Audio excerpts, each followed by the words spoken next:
В рамках мероприятий, организованных от команды Абхазии, нами был анонсирован проект под названием «Гостеприимная Абхазия». Это конкурс, который направлен на поиск интересных, перспективных туристических инициатив. Сегодня мы находимся на туристической выставке, где и представляем наш проект. Собственно говоря, этот проект реализовался при помощи взаимодействия президентской платформы «Россия – страна возможностей», партнеров с администрацией президента Республики Абхазия, Министерства туризма Республики Абхазия, автономной некоммерческой организации «Команда Абхазии». Цель нашего визита сюда – это популяризация нашего конкурса, привлечь новых потенциальных участников и, конечно же, рассказать о нем более подробно, что он из себя представляет, для чего он направлен.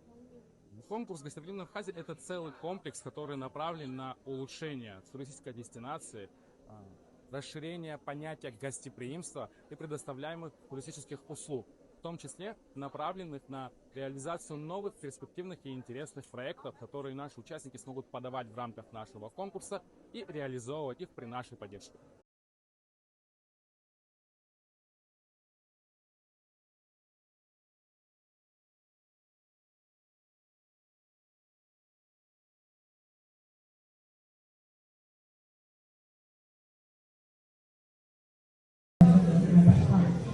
Скажите, пожалуйста, рассматриваете только бизнес-проекты или социальные проекты тоже?